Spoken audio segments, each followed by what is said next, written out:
Hello again, everybody. Starting out with my food forest for my monthly yard walk. Really hoping that the camera lasts long enough, but we're starting to get the ripe seeds on the Sweet Bay Magnolia. These are red and kind of fruit pulpy. I don't actually know if they're edible, so I won't be trying them. But that black spot in the middle, that is the seed. So that's how it spreads. Very ancient tree. Kind of has a milky juice inside, which makes me kind of doubt its edibility to humans, but yep, those are the seeds. They have a very spicy, nice, pleasant smell, so if they are edible, it would probably make a nice spice. But even with seeds coming off, it is flowering again. It's quite happy here. So, really do enjoy these Sweet Bay Magnolia. There's medicinal uses for the leaves as a tea. To me, they're kind of a semi-evergreen. There's always a couple leaves that cling on all through winter, despite it being zone 5. So if you grow it in a warmer region, you'll probably have a lot of success. Right over here, kind of a messy area, but this is where I have my redbud tree. And this year, I showed you all planting my Powatomi rabbit beans. So this isn't even a very established area. It isn't very good soil, but the rabbit beans have grown well all over. They've spread across the ground. They've spread up the tree. They're one of my absolute favorites. There's a stink bug on the beans there. I'm going to, knock him off. But look at how long this bean pod is. This is at least as long as my finger is. I don't want to touch on it too much because I don't want to knock it off early. I want to save it for seeds, but huge seed pod there. And then down low here, these are the flowers before they open up. Big, flat, pretty even before they're open. Back up here, another nice long seed pod, another long seed pod. Younger but still very long seed pods. Up there, those are both 2 seed pods. There's a single seed pod there. 2 little small seed pods there. Further up, there's a little bitty baby bean. Another flower that hasn't opened yet. And it just goes up and up and up. It's climbed all the way to the top of that redbud already. So, nice nitrogen fixer that is also making a ton of good dry storage beans. Another smaller Sweet Bay Magnolia. As we walk over this way, there's one of the yucca from my video where I talked about getting some yucca out of the garbage somebody threw away. Right here is an unknown jujube coming back from the root. This was a Lee or a Lang, I don't remember, but this dead part was a named variety, but it died in winter and I gave up on it. But some kind of rootstock has come back. Probably won't give me very large jujubes, but still jujubes. Some asparagus next to it, some skirret next to it. Up and over here there's some walking onions getting absolutely devoured by some kind of bug I'm not familiar with, but they seem to really like them. Right there, black with light green sides. The strawberries are growing great out of there. That currant did not live, but everything around it did, so I'm not too upset. Comfrey, tons of potatoes still on this Cornelian cherry dogwood. And then up this way, the tree is dead, but the sage lives on. Keep going over this way, we've got comfrey again, and one of my Coosa dogwoods catching up, looking quite healthy. And right above it, we have one of my gummy berries. Remember, these were chewed down all the way to that little white protector at the base last year. They've grown very quickly and grown a lot in this one year. There's potatoes growing in and around it. And over here, we have my other gummy berry with, again, a lot of potatoes around it. very happy potatoes. But that Gumi berry is tall as my rib cage. Right over here is my other Kusa dogwood. It's growing quite well, quite happily. This one, the sage didn't live either, so there's nothing really to save here. I may pull the stake and chop down the trees and just mow this flat before sheet mulching, and we'll plant something else there later. Here's the other spot that I planted a Kusa dogwood. However, it seemed to have died to the pest pressure. Can't find it anywhere anymore. So yeah, that's a big time bummer. Very sad to see that, but the potatoes around it will still give me a harvest, so it won't be a total loss. So just potatoes growing there now. And we'll head up to the next row. This is one of my Aronia berry guilds. Aronia berry right there. Asparagus. Bunch more squash seeds coming up. We'll see if they mature in time. One of my 2 river locusts. Probably about time I propagate one of them. The seed heads from my Bradbury or Eastern bee balm down low. Another cut leaf coneflower or Soshan. Walking over here. Got some comfrey leaves around it, so it's not super pretty right now, but that is a Rose of Sharon that my wife picked out for our 15-year anniversary. We picked it out a couple days ago, but the anniversary is today. There's some form of a Cucurbita machata pumpkin. All the Cucurbita maximas in this area have died off. There are a ton of squash bugs on it, so the plant's not doing amazing, but it still looks like it's maturing that pumpkin just fine. I may go ahead and pick the pumpkin shortly, because you can see there are squash bugs all over it. But, you know, it's starting to get tan. Usually once they start getting tan, you can pick machatas without much problem. But got the horehound all around there. Got tayberry. Got another squash that's younger, just popping up. Hasn't been hit by any pests yet, so it's looking great. More comfrey all around it. And in the center is my medlar. Not looking great. It's been chewed up by bugs and by deer, but it's still a lot taller than it was in spring, and it's not looking too bad. Quite happy to see it. Looks like none of the flowers developed into fruit, but that's okay. It can just focus on growing bigger right now. But there's the medlar. Here's one of my plums. Japanese beetles are still hitting it pretty hard. I just come through and whip it around, and it tends to knock them down, knock them off. Another asparagus on it, potatoes all around it. Not a lot of companion planting here yet, but the potatoes will be a nice thing to harvest in fall. Here's some sweet potatoes that came up from compost right next to another one of my Aronias. One of my nice, beautiful Baptisia bushes. They come around here. There's baby Aronias coming off it. There's an asparagus right there. And right there, probably the prettiest thing I'll have to show you the whole walk. Those are my Aronia berries from this year. I planted this last spring, and literally on its 2nd year I have a flush of berries. I would have had several, but the deer kept eating them. So here we have an Aronia berry. Sorry for my cut up fingers. Work with my hands, it's gonna happen. But look almost like a little crabapple. They've got a bottom like a crabapple. I mean, they're in the apple family, the Rosaceae family. So they're hard at this stage. As I squeeze it, you can see there's some red juice bubbling out of it. The thing about Aronias is there is no sweetness at all. Yep. Astringent, dries out my mouth. There's a berry flavor, but it's hard to notice because there's no sweetness that you associate with berry flavors. But very dark red flesh.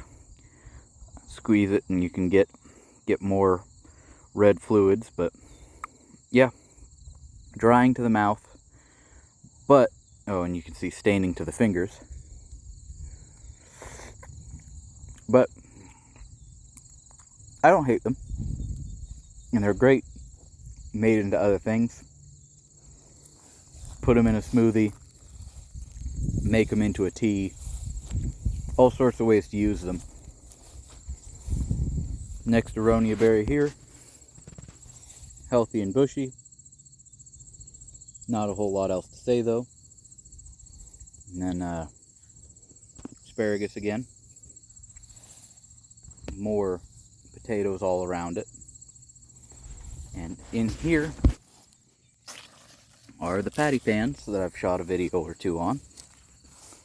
I've harvested a dozen off of this patch already, and this was just patty pan that got moldy in storage, and I just smashed it on the ground, covered it in mulch. Now I'm getting free patty pans. Feed your soil and it will feed you. Oh my goodness, I've been filming sideways again, haven't I? Here's my river locust and my last Viking aronia. Looks quite nice. Asparagus, daylily, potatoes in the back. Right next to my shovel here, someone local was selling ground cherries. They're not a wild type, they're an improved type, but they have been, they say that they have grown them for several years, just letting them do their own thing, not really selecting or caring, so they're just kind of wild, despite not being a wild type. Sorry, I need two hands to peel it. So they're even on that tiny little bush. They get a lot bigger, but there's what they look like inside the husk. Compared to the wild type, these have far less tomatoey flavor, and they're very, very sweet, almost a vanilla taste to them. Very nice. Oh, to be clear, I'm not spitting it because it's unpleasant. I'm spitting it to spread seeds. They're a voracious self-seeder. Here we have another Rose of Sharon. Same type as the one over there. Just a beautiful, beautiful variegated Rose of Sharon. My wife picked out. Don't know if that one will produce seeds or not, but quite beautiful. Oh, I almost went away without stopping to show off my other jujube. This one was a tiger tooth I got from Brambleberry Permaculture. It's doing quite well. No real amount of dieback during winter. And then around it, it's got a couple other things. Walking onion, comfrey, asparagus back there. Yep, quite a bit of asparagus and bush beans. Over here, I planted a bunch of, trying to think of it, citron melons. So we'll see if those pop up. But there are citron melons there. It's short, but there's the rose bush over there. Japanese beetles have chewed it up quite a bit, but it's still just trucking. Another watermelon under my feet right here. So walk over to this edge. It's a balloon flower. One of them didn't make it, but the other did, so I planted the good looking one.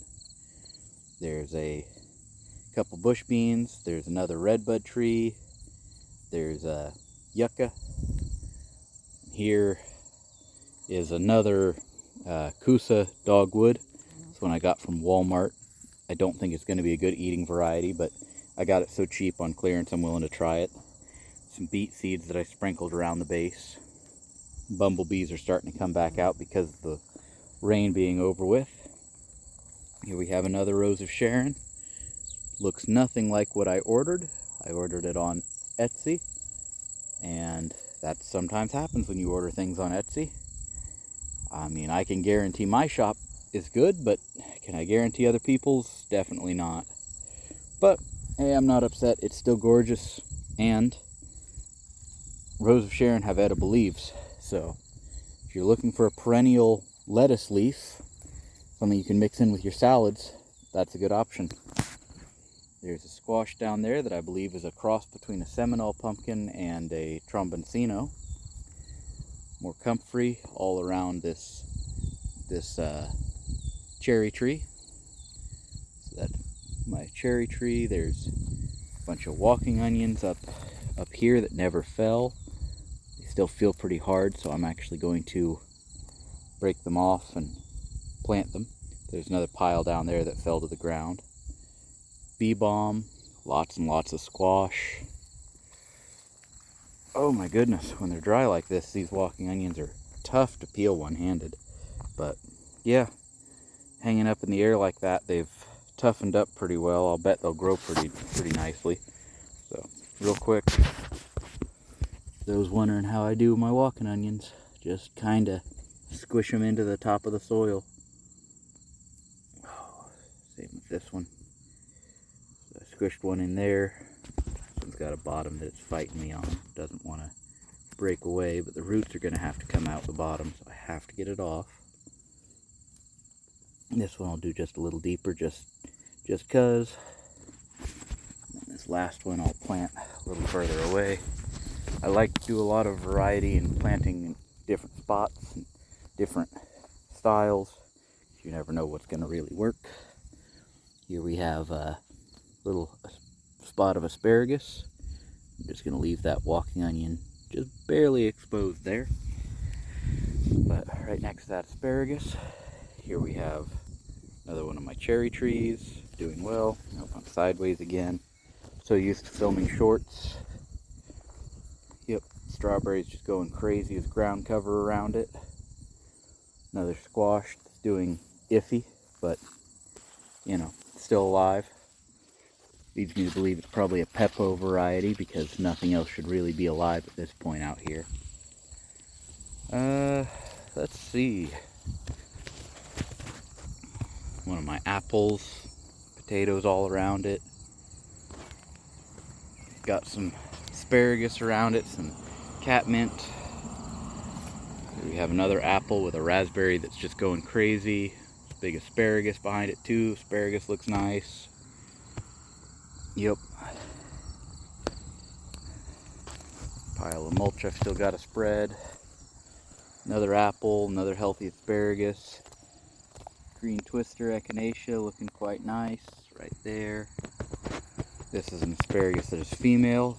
The berries are toxic, but if you want to grow more asparagus, you can collect seeds. I don't remember what variety that was. I was only supposed to get males, but mistakes were made somewhere, clearly. Let's see, as I walk over here, there's bee balm I planted from rhizomes. And there's this squash. I don't know what kind of squash it is, but it's growing quite well, quite happy.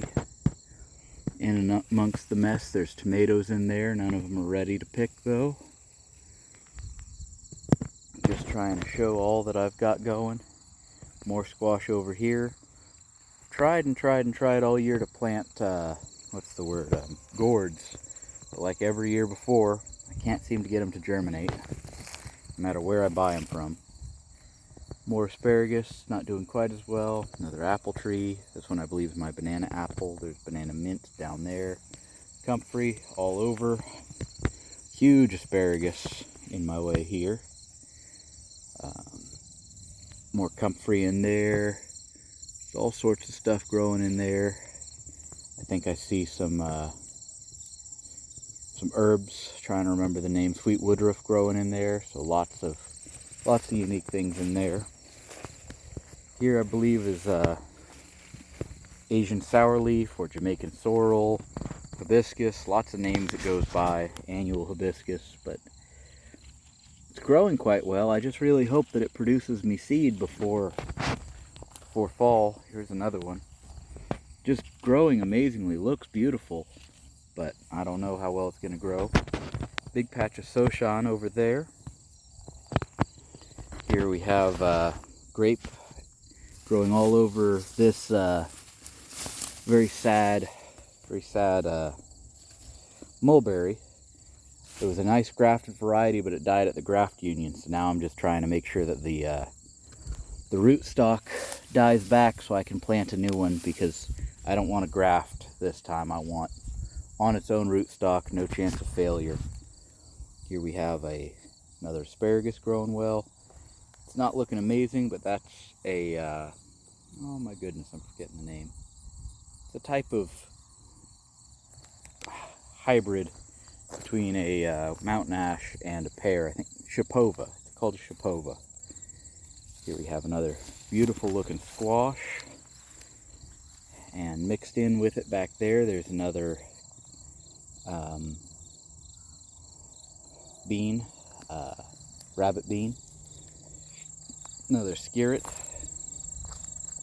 Heading over this way, there's a whole bunch of beans and asparagus around this apple. And there's, of course, comfrey behind the apple. So that's looking great. More asparagus popping up in there, more asparagus over there.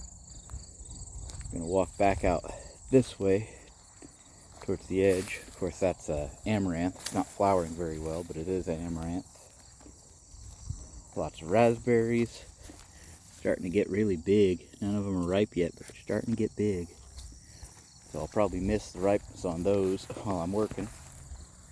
Lavender we planted today. One potato left around this tree. This is my Odisso Red Love. This was my Valentine's Day gift from my wife. Here I have a bee balm, comfrey, and another, what's the word of that? Ground cherry that I got from a local. Walking over this way, here's my Arkansas black apple. Again, asparagus and beans around it. This, I don't know what it is. I'm not familiar with a weed like it. It looks sharp, but it's not. I really couldn't tell what it is. But another watermelon going crazy.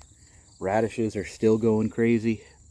There's developed seed pods ready to drop in. There's babies that I can eat. Yep. Nice refreshing radish taste. These are just radish pods. I can squish them. Seeds fall out. I can just let those seeds drop to the floor. Yep.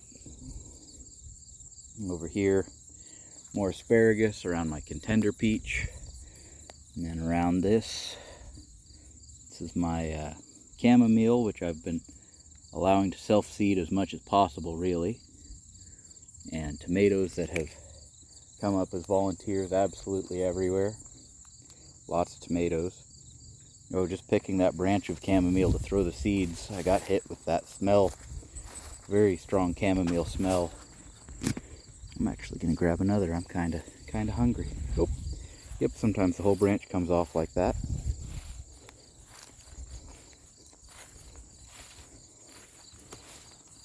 Comfrey. Tomatoes. The peach I just showed you. This is a purple raspberry. It struggled a lot on its first year, but this is all second year growth. It'll probably give us a lot of raspberries next year. Here's another watermelon. In fact, watermelon flower right there. Quite pretty. My other Arkansas black apple. There's an asparagus with some kind of caterpillar on it. I'll probably get rid of him in a minute. My one bush cherry, my other didn't make it. Some amaranth. I've been trying to grow amaranth for a few years now, and these are looking great. So I'm happy to have these. Another apple, comfrey around it. Dianthus down there, but it looks like grass with no flowers on it. There is strawberry right there. Another contender peach. One of the great things about nibbling out here is when I'm done, I can just throw it on the ground, let it feed everything. But yep, contender peach, strawberries all around it, and cut leaf cone flower.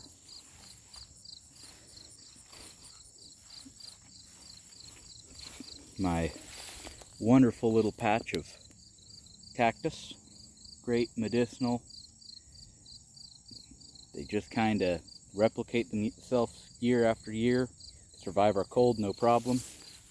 Comfrey over there, two more interspecific hybrids. One of them's a Plueri, one of them's a Pluot. Mint I need to get under control.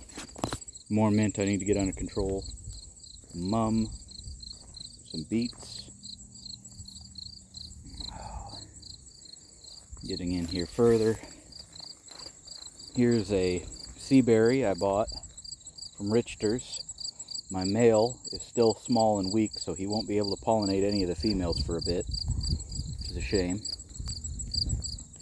Another sea kale I got from, where'd I get that sea kale from? One Green World.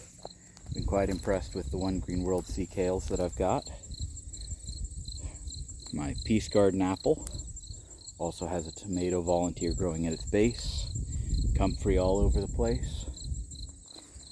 I could try to push through the center of everything, but the weeds are getting pretty tall in and around there. But here we go. Strawberries everywhere. Strawberries filling out the floor. Here we have another Soshan, very beautiful Soshan. Cutleaf Coflower. And it's got Hopnus climbing it. So under my feet, probably everywhere, there's going to be Hopnus tubers. As I walk around this way, more strawberries all over the floor. There's my rhubarb. Of course, more comfrey everywhere. One of my 2 figs that I thought didn't make it, come back. It's still nowhere near as healthy as my other fig. And then hollyhock, strawberries, my male sea berries way down in there. Another sea kale right there. My variegated Myoga ginger is looking great. My lungwort is looking great. Got a little bitty hosta in there that's holding on despite the shade. Yep, got a lot of things that are still trucking despite struggling. Got a big sunflower here I didn't plant. Who knows where the birds brought that to me from, but big old sunflower. And then blueberry. Starting to get red leaves a little early. I might need to do something to find a way to acidify that soil, but here we have asparagus, walking onion. You've got very unhappy looking serviceberry, but at the same time it's covered in these little green buds, so I don't know if it's just like got tired or got hot and now it's just going to bounce back and fall for another round. I don't know what it's doing, but more asparagus all around there. And then I'll start walking my way out. Bindweed's terrible. I don't even want to show off any of the areas of bindweed. I hate looking at it. Here it is trying to take over a tree that's already kind of struggling in the sun, so I let it grow a little bit to give it some amount of shade, but yeah, all this has got to go. But there we go. Maybe that'll bounce back, maybe it won't. But lastly, there's nothing good on it yet, but here is my Chicago Cold Hardy fig, my better of the 2. I don't see any figs developing. Second year that I got a big healthy plant, big healthy bush. I don't know if I'm supposed to be cutting it back or something, or only letting 1 or 2 leaders grow, but last year it at least had figs by now. They just didn't ripen. This year it's not even trying to make figs. I don't know if it's trying to just develop its root system or what, but oh, there's a little baby fig. So I don't know. Maybe it'll make some figs. I've heard once I see a fig develop to snap off the tip, so I'll do that real quick to that one. But yeah, I don't see any figs developing anywhere else, so you know, we'll see what happens. Yep, alright. So I guess I'll end this off right around here. Another Rose of Sharon right next to another big happy mint plant. Hope you all enjoyed the video. Hope you all learned something. Got some ideas maybe. I missed this chestnut. Not much to say, but it's just a nice chestnut. I think it's colossal. One of my only grafted ones. Alright, thank you very much for watching. I'll see you all in the next video. Talk to you as soon as I can. Goodbye, everybody.